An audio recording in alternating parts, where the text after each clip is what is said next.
Hello everyone. This is my first attempt at making a video, so hopefully it goes smoothly.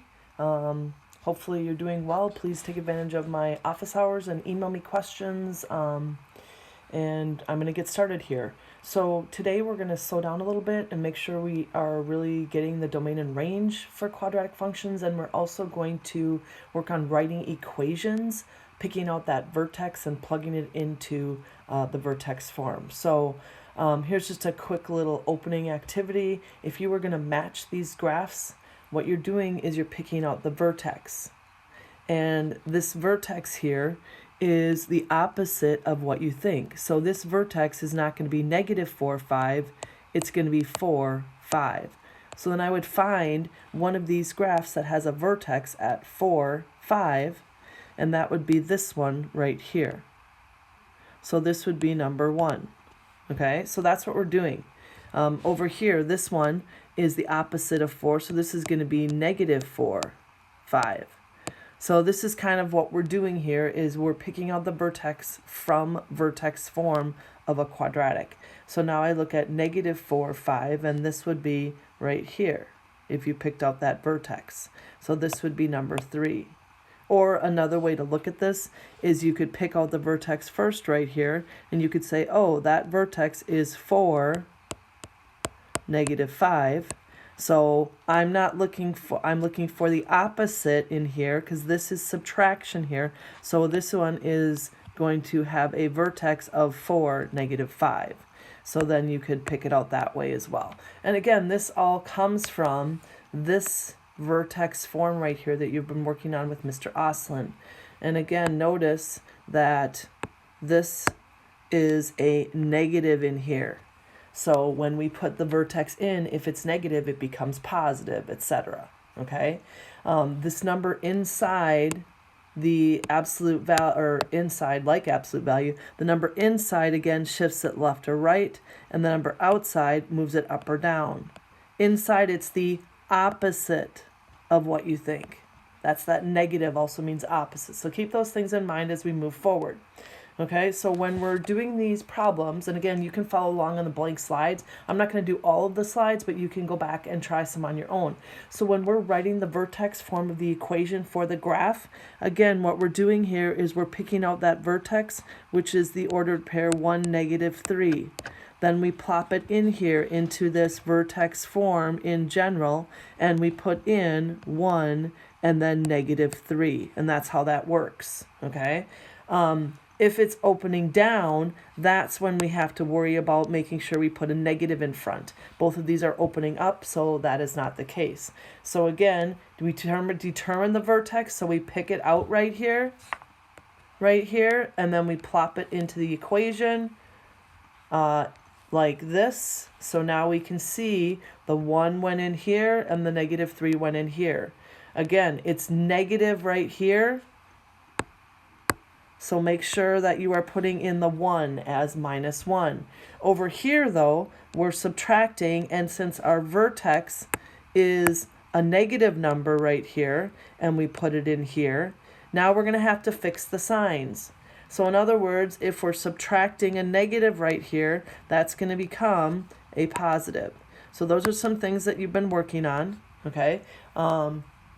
And definitely writing those equations.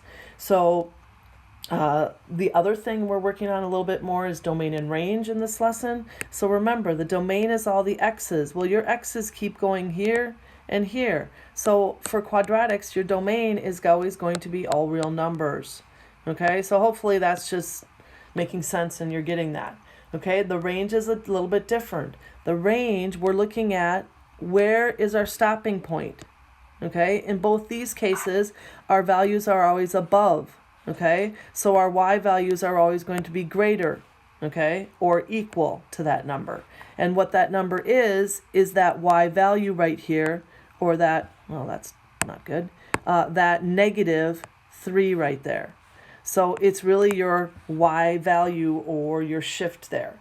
So here's those values listed for your range. You get y is greater than or equal to negative 3. Over here, my stopping point is at 1, so it's greater than or equal to 1. So this is write the vertex form of the equation from each graph. So again, the first thing I do is I pick out this vertex. That is the ordered pair 2, 3. Then I plop it in here, 2, 3. And I fix the signs if I need to. Okay? However, notice that I need a negative out here because it's opening down. So don't forget that you're going to need this negative, or just use this form and notice that this is a negative.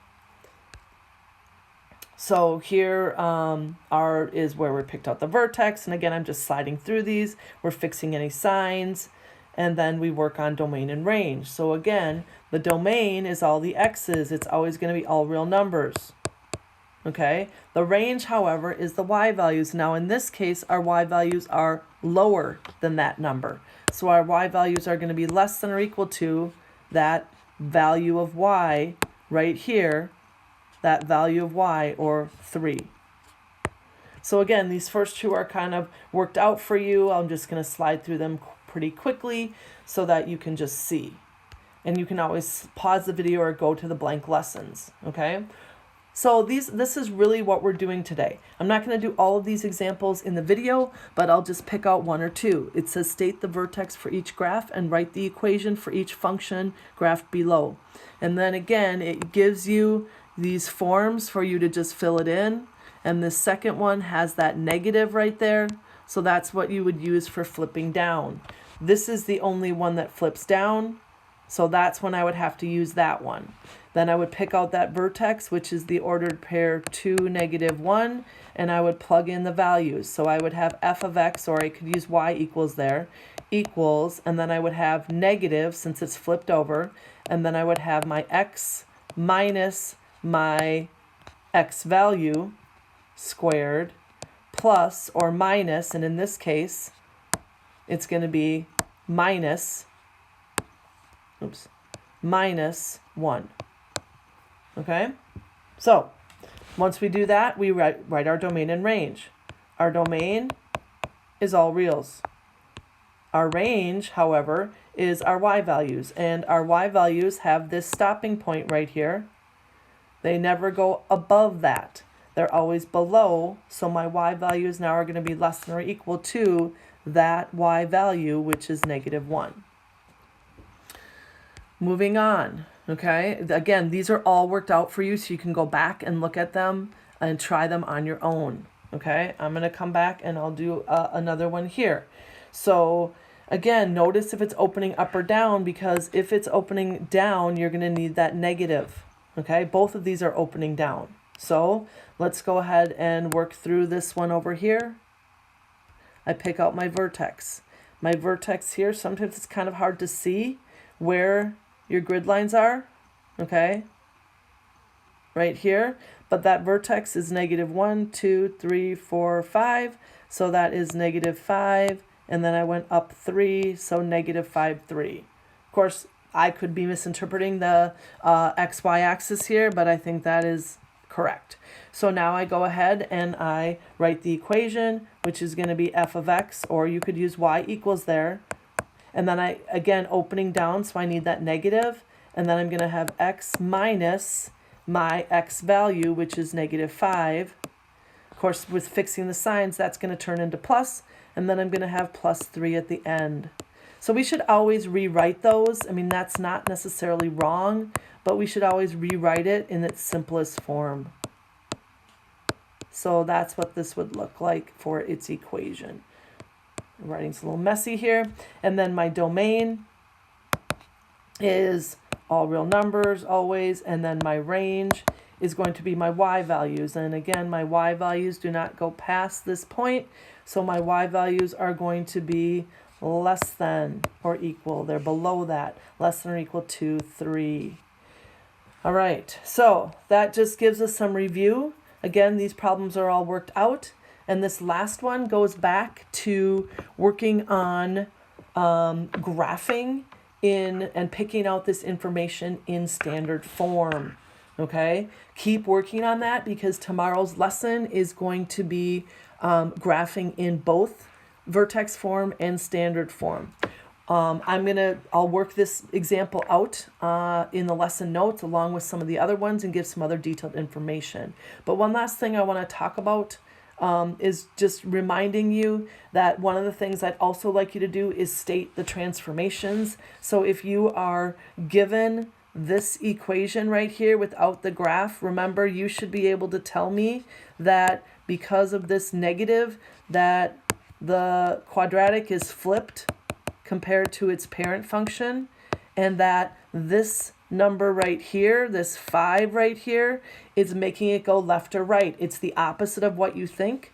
So that means it is going to go to the left 5 spaces. And this number right here is making it go up or down exactly like you think. So it is going up 3. So continue to work on those things as well.